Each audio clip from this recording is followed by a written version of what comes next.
Welcome back to the Production Your Dude. Today, we are continuing Doki Doki Fallen Angel. So yes, the last time I recorded this was like all the way back in March, like the first part, and then I uploaded it recently. So now, it's time to continue from where we left off. And in case you're wondering too, it's February. That's when you know, so I don't know when it's going up, that's why. This is where we left off. Time to write another poem. Yuri seemed to like the last one I wrote. He seems to be fond of using symbolic meanings in her poems. Maybe I can do something like that again to impress her. Oh, perhaps. Yeah. Alright, we're back. So, when I look around, everything seems to be going normally. Yuri is reading her book, and Natsuki disappeared into the closet. Oh, the music. Hey, Yuri! Hi, how are you? I suddenly noticed that Yuri is reading a different book from the one we've been reading together. I turned my head to read the cover. Portrait of Markov. Oh! Eh? Sorry, I didn't mean to interrupt. Ah, no. I was kind of just waiting for you. Ah, if that's the case, why don't we go ahead and get started? Yes, let's! Anyway, actually, I have a request. Do you mind if I make some tea first? That sounds great, Yuri. Oh yeah, thanks. There's one thing that can make my reading time here any better, it's a nice cup of tea. Not to mention for yourself as well. Yuri stands up and makes her way to the closet. I follow and watch as she retrieves a small water pitcher from the shelf, the kind with a filter inside. Can you hold this for a second? Sure. Yuri hands me the water pitcher and also fetches an electric kettle. I'm going to plug this in at the teacher's desk, and then we'll go get some water. She walks past me and sets the kettle down on the teacher's desk. I simply watch her movements.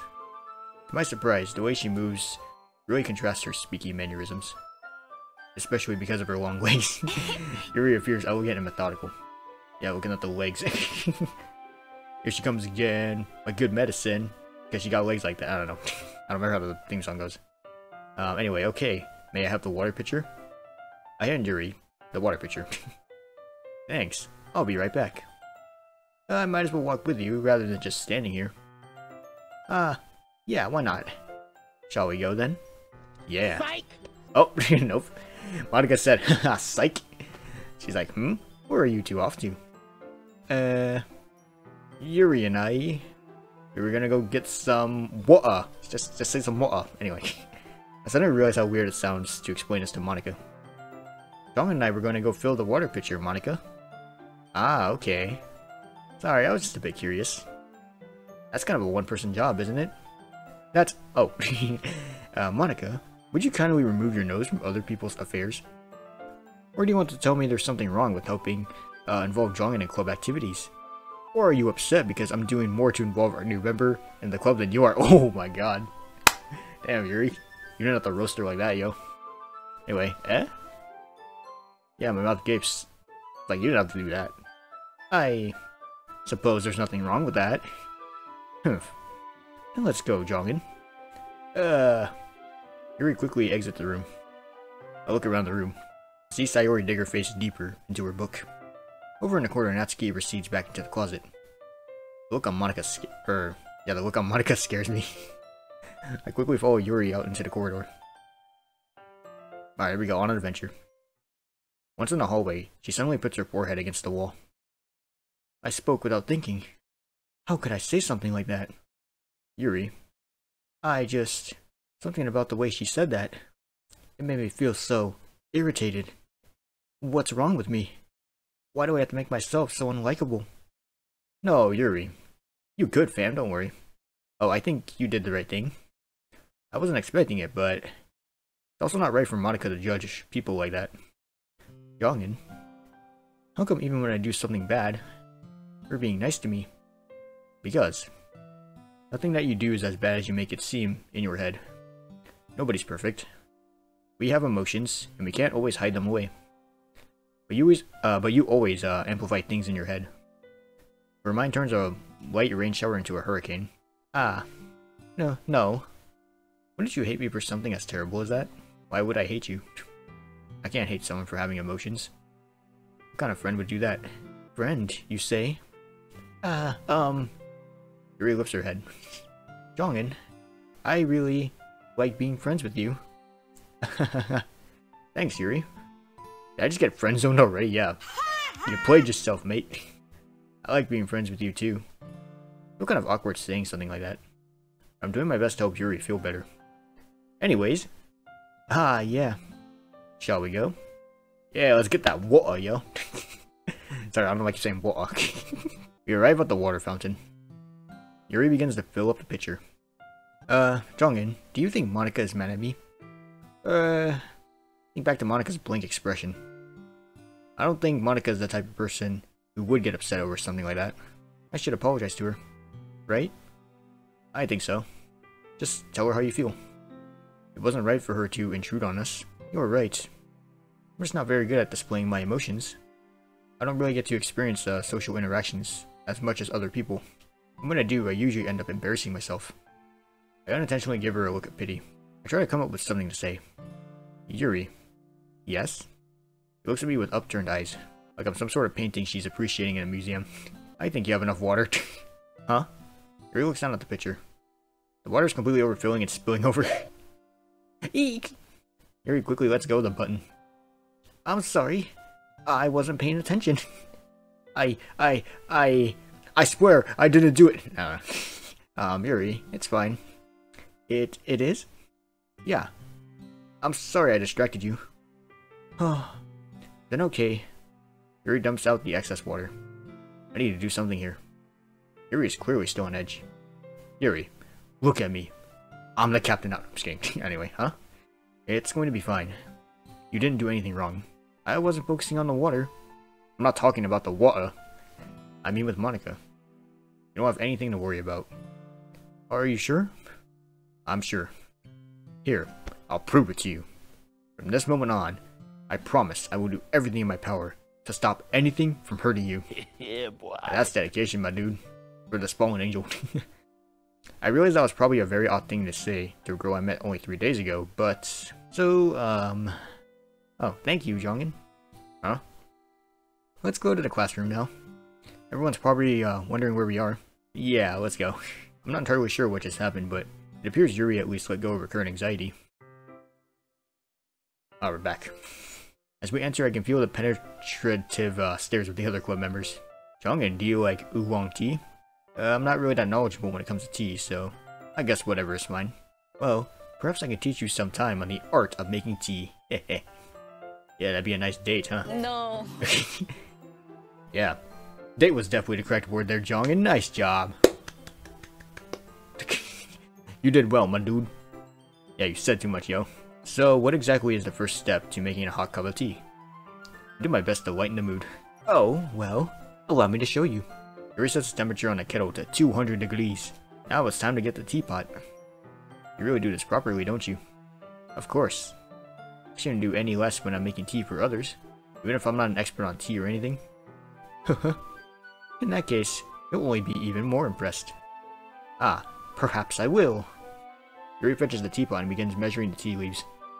To my surprise, she even starts humming a little to herself. You must be in a good mood now. Is that so? I was letting it show. And you noticed. I was doing a bit of thinking recently. I decided that I would try expressing myself a little bit more. Turns out it's not very hard for me to do. But it's you who's around, anyway. It's getting hot again. That's great, Yuri. Just don't push yourself too much. You're always worrying about me, Jeongin.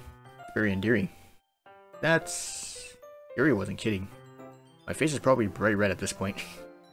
I've watched Yuri pour a cup of tea for each of us. Jeongin, I have another request. Do you mind if we sit on the floor today? Huh? Why's that? It's a little bit easier on my back. I can read with my back against the wall, rather than bending over at my desk. Oh, sorry, I didn't realize. No worries.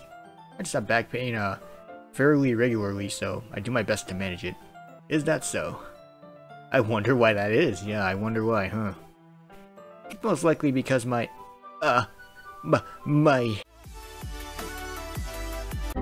your posture, right? Definitely your posture. Always hunched over like that while reading. Though I admit I do that sometimes too, actually. I hunch over. Anyway, yes. I have terrible reading posture. So that's why we should sit on the floor. Uh-huh. I'm 99% sure we're not talking about reading posture. But yeah, just leave it at that, bro. Don't say anything else. I'll go get the book. I retrieved the book from my bag. Ah, I have some chocolate as well. A bag of small chocolate candies that I kept hidden from Sayori's candy radar. Yeah, she better inhale that chocolate if she found it. I take it since it'll go well with the tea. Yuri and I then sit against the wall, teacups at our sides. As if in sync, we assume the same reading position as the last time, each holding one half of the book. Except this time, our bodies are even closer to each other. I can't see too well. Oh, Yuri slides closer until our shoulders are touching. How am I supposed to focus on reading like this? Oh no! What are you doing, son? I always found Yuri cute since the moment I laid eyes on her, but when she's being less apprehensive, I feel like my heart's about to burst. What do I do? Oh, your teacup. Yuri hands me my teacup. Oh, thanks. Holding it with my hand that's not holding the book, I end up in a position that makes it even harder to focus. Because now I need to make sure I don't accidentally touch her posture. Hey yo, what the fuck? Meanwhile, Yuri hasn't noticed a single thing. She wears her intense reading expression. I can only presume the world around her has faded away. I call upon every reserve of willpower I have in order to focus on reading. After a few minutes, I finally managed to relax a little. Oh. Okay, reading time. Run, Lena! Keanu shouts at me.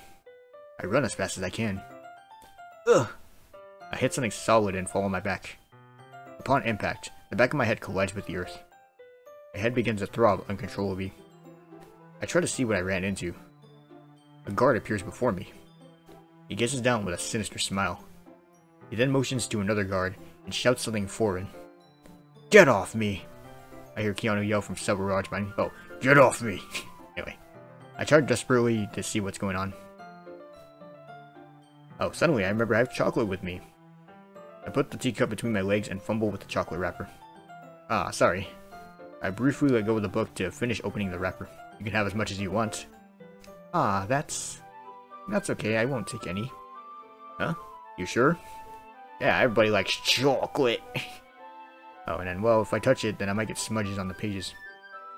Yeah, you're right. You don't want to ruin the book. I didn't even think about that, yo. My bad. No need to apologize. I'll hold the book, okay? Are you sure? Of course. Ah, yes, the old, cutscene from ddlc, like the original one. I don't know if I will use this as a thumbnail again, but we'll see. Anyway, so Yuri opens the book with both hands. He holds it so that I don't have any harder of a time reading from it. But as a result, her left arm is practically resting on top of my leg. My brain is short-circuiting at this point. I'm about to return to Monke at this point. In that case, Yuri has already been dragged back into her book. I take a chocolate candy and pop it into my mouth. Then I take another chocolate. I hold it up to Yuri. She doesn't even look away from the book. She simply parts her lips as if this situation was completely natural. What the hell am I supposed to do here? I can't stop now. I apprehensively place the chocolate in her mouth. And like almost like in a hurry, it's like, okay, you want here. It's kind of how I imagine. Just like that, Yuri closes her lips over it. Eh? Yuri's expression suddenly breaks. Sorry, another one. Anyway. Did I just... Yuri looks at me like she needs to confirm what just happened. Jeongin?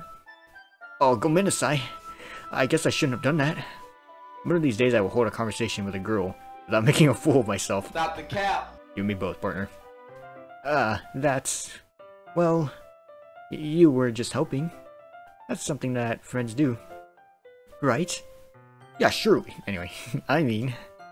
Not really in this kind of context, but... Yeah. That's all it was. Yeah. Then... You don't need to stop or anything. I see. At this point, I can hear my own heart racing. Yuri tries to return to the book. But even I can tell, just by her expression, that she can't even focus now. I'm in too deep to stop now. I don't want to pull out too early. That's what he said. I nervously take another chocolate between my fingers.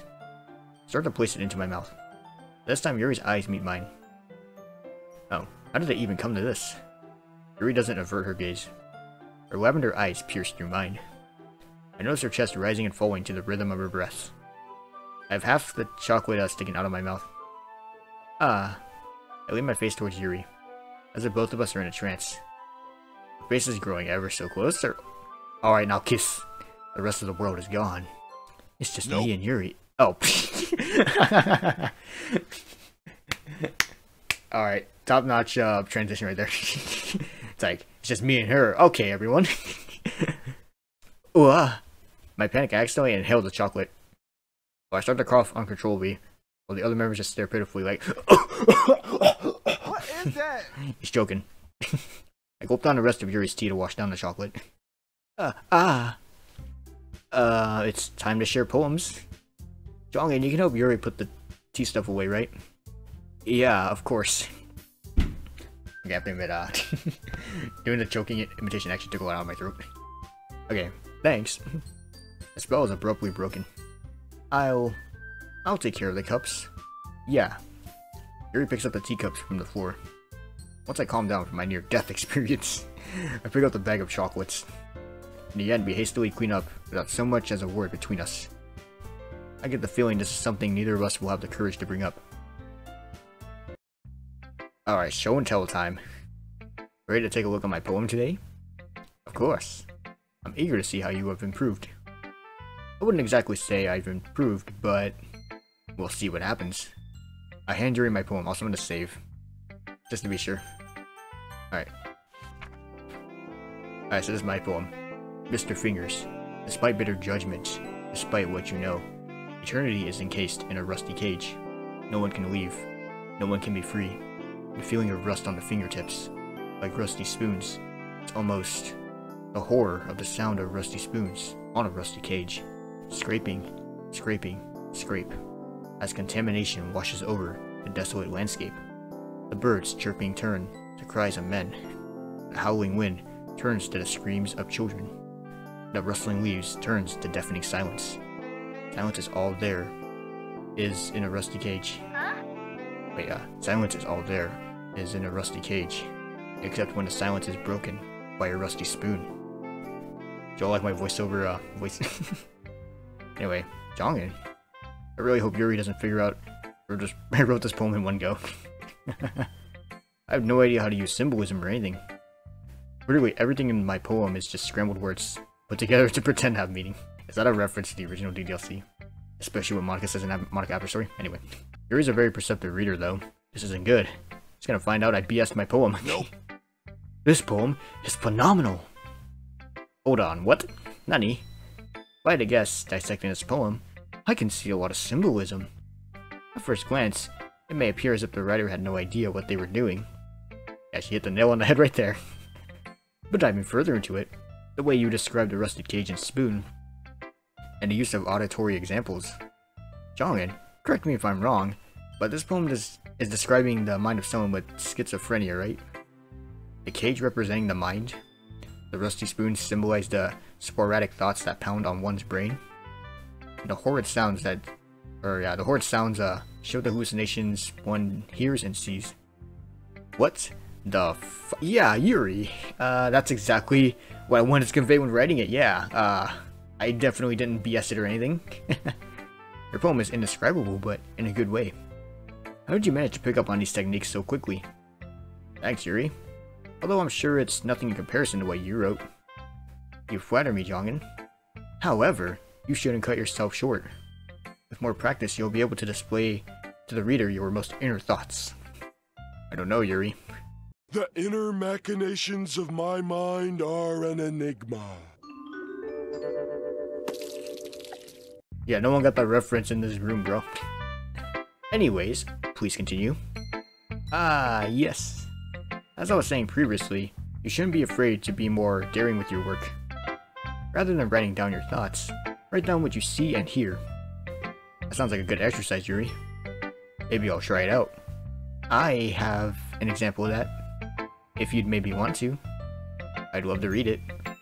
Yuri smiles dreamily and hands me her poem. Okay, okay, it's a little hard to read because I don't read cursive, but anyway. Well, it's not cursive, it's script. The raccoon. It happened in the dead of night, while I was slicing bread for a guilty snack. My attention was caught by the scattering of a raccoon outside my window. That was, I believe, the first time I noticed my strange tendencies as an unordinary human. That says unordinary. I gave the raccoon a piece of bread, my subconscious well aware of the consequences. Well aware that a raccoon that is fed will always come back for more. The enticing beauty of my cutting knife was the symptom. The bread, my hungry curiosity. The raccoon, an urge. The moon, increments its phase and reflects that much more light off of my cutting knife. The very same light that glistens in the eyes of my raccoon friend. I slice the bread, fresh and soft. The raccoon becomes excited. Or perhaps I'm merely projecting my emotions onto the newly satisfied animal. The raccoon has taken to following me. You could say that we've gotten quite used to each other. The raccoon becomes hungry more and more frequently, so my bread is always handy. Every time I brandish my cutting knife, the raccoon shows me his excitement. A rush of blood. Classic, Pavlovian conditioning. I slice the bread, and I feed myself again. I was a little more daring with this one than yesterday's. I can see that. It's a lot more metaphorical. Maybe I'm just dense, but I don't even have the slightest clue as to what this poem is supposed to mean. Wow! Hey man, it's clear about a raccoon. Oh, that's right. It's a bit closer to my preferred writing style. Using the poem as a canvas to express vivid imagery, and conveying emotions through them. Yeah, if I take it at face value, then I can't even figure out what it's supposed to mean. Well, I think it's something that different people can relate to in their own way. I wanted to express the way it feels for me to indulge in my more unusual hobbies. It's those sort of things I'm usually keeping to myself, yeah. So I sometimes enjoy writing about them. Why do you keep them to yourself? Because they're embarrassing. And people would make fun of me. Do you really think that, Yuri? Yuri nods slowly. Well, I suppose I can't speak for everyone, but I want you to know that. No matter how strange your hobbies may be, I would never judge you based off them. You don't really mean that. Of course I do. Everyone has their own weird hobbies that they may not want to share. Plus, it's not like you're doing anything dangerous, right? Oh. No. Yeah, right? Right? No, I don't. I mean, I know I have a lot of guilty pleasures I'm embarrassed about. I feel like everyone has a little something like that. The best we can do is respect each other and our individualities. Even if it's difficult sometimes, and some things make us uncomfortable. After all, if I hadn't learned to embrace my own weirdness, I would probably hate myself. I might be ranting a little bit now, but I'm glad that you're a good listener. You're good at a lot of things. Writing, listening. There really aren't many people like you, Jeongin. That's exaggerating a little bit. It's just how I feel. I never thought I would feel so comfortable sharing my writing, but now, I almost feel like I look forward to it. It's just a really nice feeling. And you're to thank for that. Try to hide the fact that I'm starting to blush. It's nothing, really. Yuri smiles sincerely at me. For just a moment, her timidness seems to disappear. So yeah, apparently that's everybody already. We don't even get to hear what anybody else thinks anymore. Yesterday I felt it was a bit easier to share my poem today. After all, anything would be a big improvement from the poem I wrote for yesterday. On the other side of the room, Sayori is talking to Natsuki.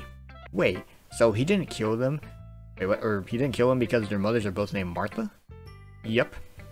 That's lazy writing, don't you think? I pin my eyes down the room. They stop on Yuri and Monika, who are sharing their poems. Looks like Yuri is trying to apologize. Yuri, let me tell you something.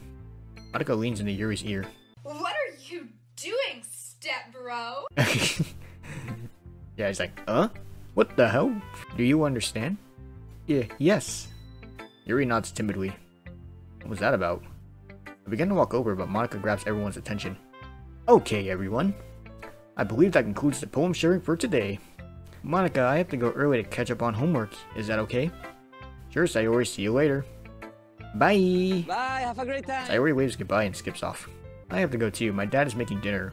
I have to be there on time. Natsuki leaves without saying anything else. Monika goes behind the...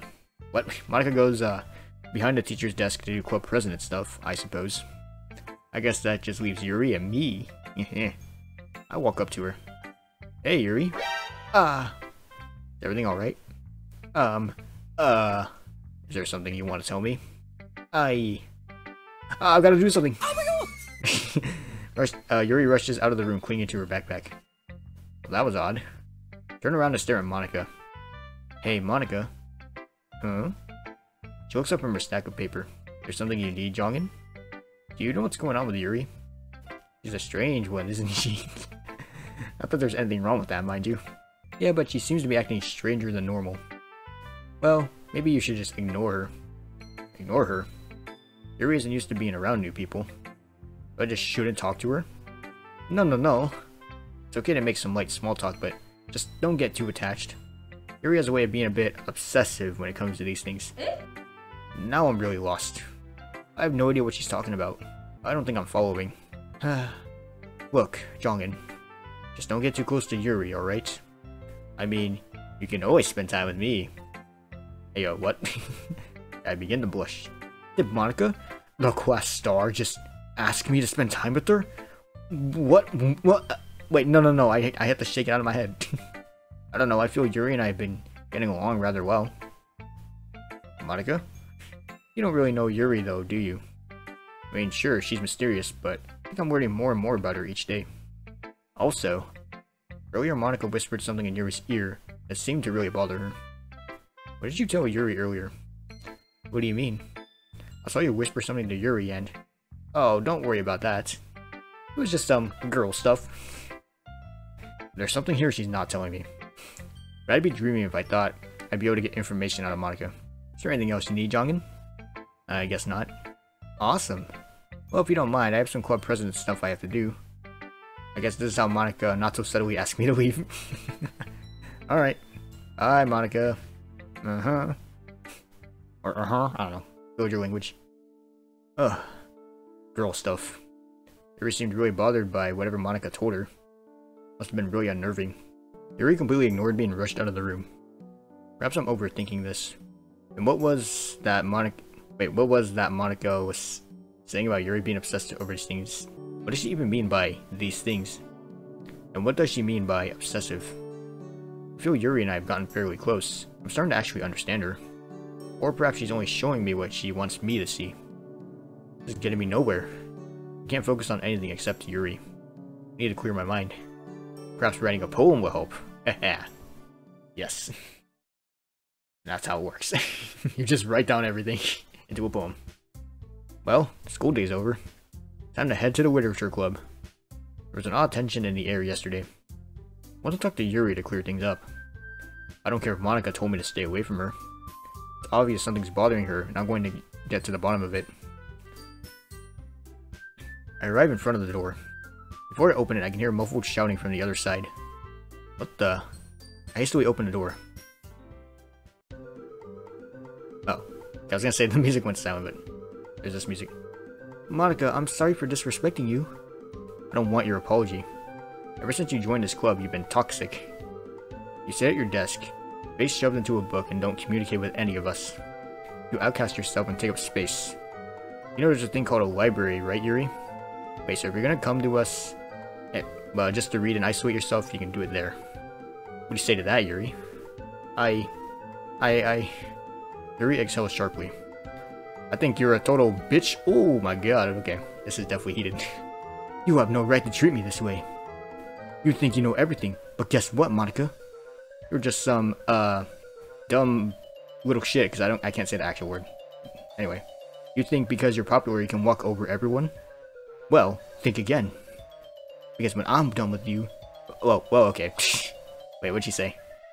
She said, because when I'm done with you, not even your own parents will recognize your bastion... Yeah, okay. It's getting violent. Alright, yeah. Go ahead, Yuri. Show everyone what you're really like. Show Jeongin what you're really like. Yuri glances around and notices that I've been in this room the whole time. Jeongin, wait, it's not what you think. I'm not really like this. Yuri's eyes frantically look around the room. Here's a suggestion, Yuri. Have you considered... No, I can't say that phrase out loud, but I'm not going to. It'd be beneficial to your mental health. Okay. Like I said before in the last episode, shit went from 0 to 100 real quick. And that still runs true for this part, too. Once again, Yuri rushes out of the room with tears in her eyes, all while Monika has this evil smile on her face.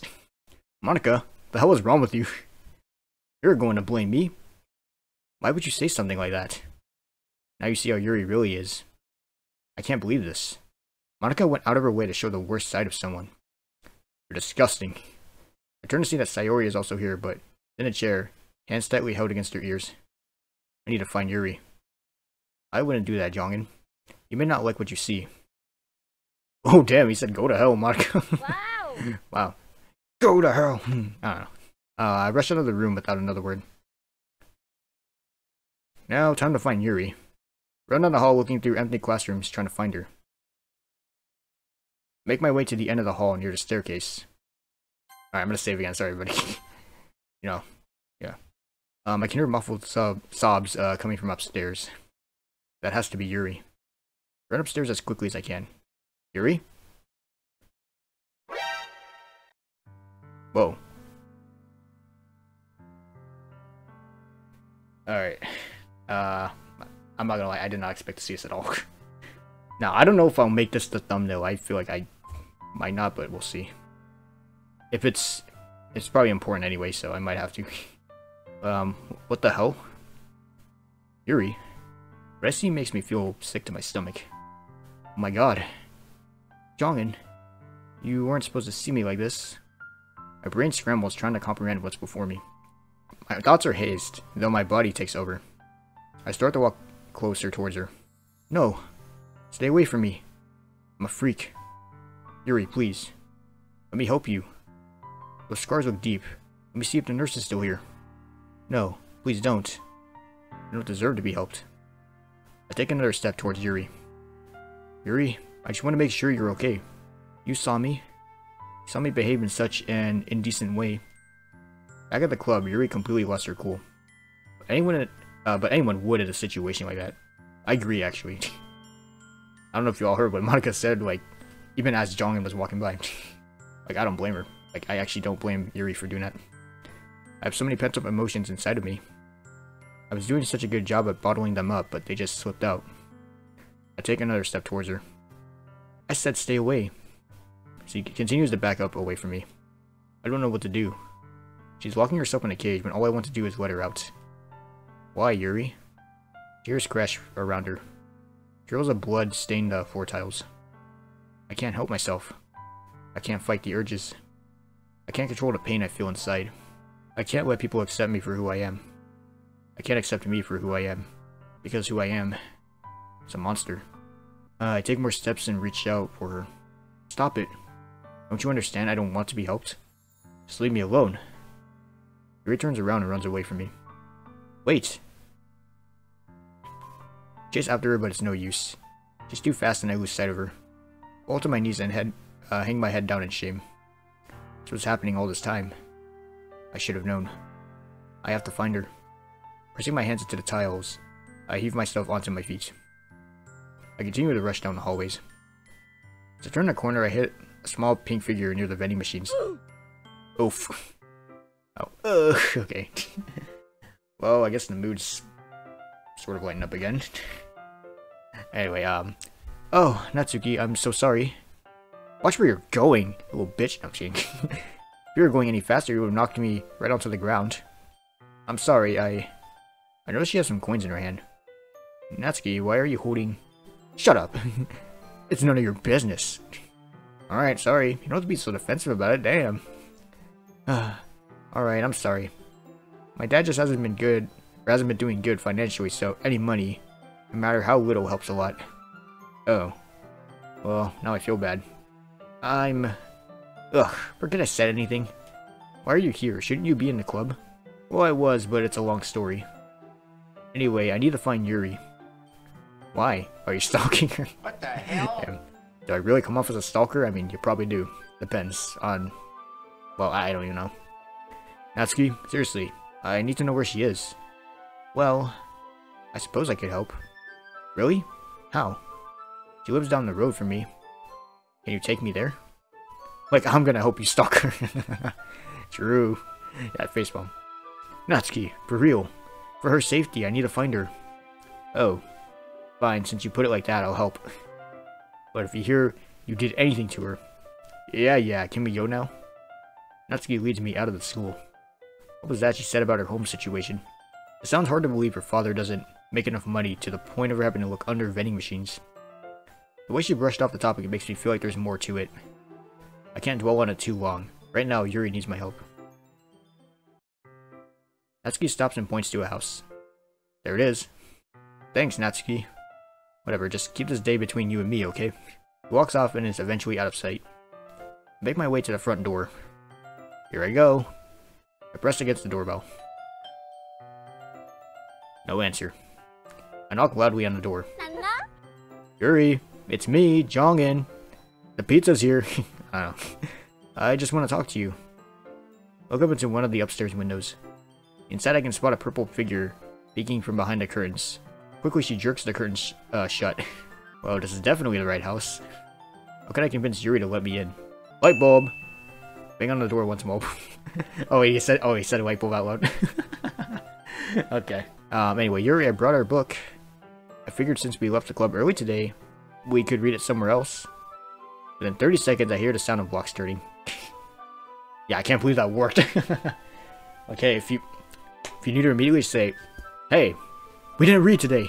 Anyway, Yuri slowly opens the door, just enough to speak through it, but not enough for me to see inside. Jeongin? You shouldn't have come here. I know, but I couldn't help but be worried. Yuri, may I please come in? No. You should leave. Yuri starts to close the door, but I shove my hand into the small threshold. Sorry, Yuri, but I'm coming in whether you want me to or not. Because, you know, I'm respecting your privacy, but asserting my authority as your friend by coming in anyway. Alright, let's just go. Yeah, thank you. And here we go, okay. So, once I walk into the house, Yuri stands before me. I think it's getting serious again, so I'll try to cut it with the jokes, everybody, I'm sorry. If I hadn't known any better, I'd have thought she'd been kept in here for weeks. Standing this close, I can now see her arms clearly. Or I guess I should say what's left of her arms. It's clear some of those cuts are fresh, and had to be made recently. If I hadn't came, who knows what would have happened. Yuri? I'm sorry that you have to see me like this. I'm not really comfortable sharing this side of me. Then I won't make you share. Pull out the book from my bag. Infinite isolation. How about we just sit down and read? In the short 2 days me and Yuri have had, we're already about a third through the book. Okay. For the first time, Yuri's eyes leave the floor and look up at me. Is it fine if we sit on the couch? Yes, that's fine. Jeongin, do you mind if I go clean myself up very quickly? Of course, Yuri. Take your time. Thank you. With that, she turns around and darts upstairs. What did I get myself into? I take a seat on the couch and wait. Oh, bzzz. I'm looking around the room, my phone vibrates in my pocket. Huh? Oh, wait, it's a mysterious voice.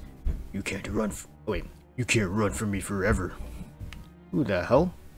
Type out a response. Who is this? Bzzz. She doesn't deserve you. The fuck? Who is this person and how do they have my number? Oh, Jeongin. I jump out of my seat from the unexpected sound of Yuri's voice. Yuri is now standing on the other side of the couch. I'm lucky she's not some sort of assassin. Because yeah, she could have easily snuck up on you. Would have been like, nothing personal, kid. Is everything okay? Yeah, I was just waiting is all. She's now wearing a cotton sweater to hide her arms. You didn't wait too long, did you? Not at all. Come sit down. I gesture for Yuri to sit beside me on the couch.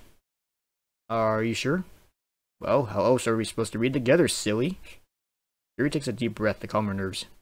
She then looks back at me. I suppose you're right. With that, Yuri slowly steps to the side of the couch next to me, and swiftly sits down. Or, stiffly, actually. Yuri takes the book from my hand, and opens it to the page we stopped at previously. Okay, so, as we read, we're following the main character, as she is now forced to live the rest of her life in a small cell with no human contact. She's constantly haunted by visions of her dead husband who was brutally hanged in front of her, and she's tormented by hallucinations of the guards laughing and mocking her. She's starting to spiral into insanity. Alright. So, I wake up in a cold sweat on the floor. I try to get up, but fall back to the ground. Ugh! Everything hurts. I don't know how much time has passed since Keanu was hanged. I stopped counting the night cycle after about a week. It just seemed pointless. I haven't gotten any sleep either. How can I sleep when every time I close my eyes, I see his body swaying underneath that tree? Those damn maniacs. I go over to the small sink in my room and run the cold water. You failure. Huh? I hear an ominous voice call to me. Look into the mirror and my reflection stares back.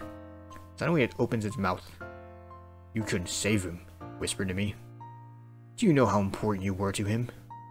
And you let him die alone. No, I say. I shout back to my reflection. Stop it! You're not real. Oh, I'm as real as you are, it responds. I'm just a reflection of you, after all. She, or I, say that in a matter-of-fact way. My reflection continues to pester me. You can't hide from me. I am you. I scream at the top of my lungs. Get out of my head! I punch the mirror and it shatters. Glass falls to the floor. I stare down at the broken pieces and they stare back. It scares me. The emptiness in my eyes. With shaky hands, I pick up a long shard of glass. I firmly grasp it in my right hand. I then turn to my left arm. It's like reading a book. My arm, the page, the glass, my pen. Clenching my eyes shut, I press the glass to my skin. It's cold. I begin to move my arm. Oh. My panic, I jolt back and take my eyes off the book. I stare at Yuri, who fails to meet my gaze. Go back to the first day I read with her, when I told her that the main character reminded me of her. I feel like I'm about to throw up. Tears begin to fill Yuri's eyes. Do you know why I shared this book with you, Jeongin? Because I don't know how to properly communicate with people. I don't know how to speak my true feelings. I don't know how to show people who I really am. The only thing I know are books. I had hoped that by sharing this book with you I could somehow show you a glimpse of my mind. But now I realize this was a tragic mistake. Because now you see who I really am inside. Yuri. Reach out to grab her hand, but she jerks it away. Tell me why you're really here, Jeongin. What? You didn't come because you wanted to read. Yeah, you think. You came because you felt sorry for me. You thought I would hurt myself, or even maybe... She trails off. I ask myself, why did I come here? It's not like I was forced to. I only met Yuri 2 days ago. So why do I feel so obligated to help her? You're right, Yuri. Huh? She looks up at me. I stare deeply into her lavender eyes. And they pierce back. I didn't come here originally to read with you. I came because I was worried about you. Because I want to help you, Yuri. What you're doing is dangerous and I want to help you stop. But Jeongin, I can't. Don't you think I've tried? I know the dangers of it, but I can't stop myself, no matter how much I want to. Why would now be any different? Once again I reach for Yuri's hand, except this time she doesn't move it away. I hold her hand gently wrapped in mine. Because this time, Yuri, you're not alone. I'm going to help you, and we're going to get through this. Together. But why help me? All I've done is bring you to this world of hurt. Every time you show affection, I push you away and tell you to leave. Yet, for some reason, you stay. Because you're... Oh. Wait, what was that thought, bro? Wait, because Yuri, I love... Yeah, I mean, that's what friends do. They stay by each other, no matter how hard... What? They stay by each other, no matter how hard life gets. I almost just told Yuri I love her. Do I love her? I don't even know what love is. Baby, don't hurt me. Okay, I'm sorry. I don't have any friends, Jeongin. That's not true. Because now you have me, and I won't let anything or anyone hurt you from here on out. Suddenly I remember something. Oh, I almost forgot. Huh? I have something for you. I grab my bag. You weren't at the club today, so we didn't get to share poems. I pull out a sheet of paper from my bag. I wrote this for you. Me? I know it's not in your preferred style, but it does express how I feel. I wrote it yesterday. I just had a weird feeling and I wanted to express it. I didn't write anything. That's okay. Do you want to read it? He silently nods. Alright, let's see what it says. Alright. Amethyst Angel. You keep your secrets locked inside. There's a storm within your mind. I'll be the light to guide you through the dark. I promise that I will fix your broken heart. I know you're hurting deep inside. I promise it will be okay. I promise no one will ever hurt you. We can find that special day. You are too perfect for this world. Your heart is made of solid gold. I promise, pretty lady, that together we'll grow old. I went into your twisted world of pain so I could get you out. Such a beautiful person. You're the one I can't live without. See this? Tears glide down her cheeks. I just want to help you, Yuri. Anyway, so I see dark red stains in the cotton. She didn't clean her cuts. I reach down towards her sleeve. Her other hand quickly latches onto mine. Jeongin, please, trust me. He slowly exhales, then hesitantly releases her grip on my arm. I slowly roll up her sleeve. Now that I'm this close, I can really see the damage. This poor girl has completely mangled her arm. Lines upon lines of cuts all in a row. Some new, some old. Some shallow and some dangerously deep. Do you have a first aid kit? Yuri nods and stands up. I get up and she takes me to the bathroom.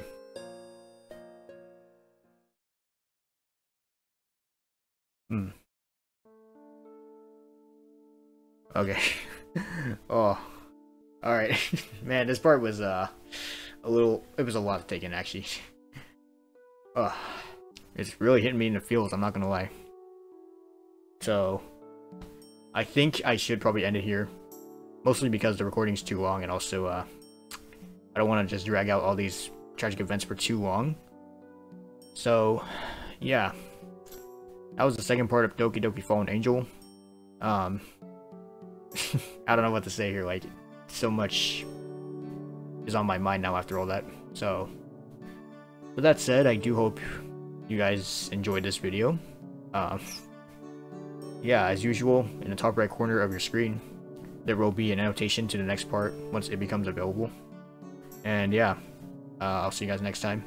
Peace.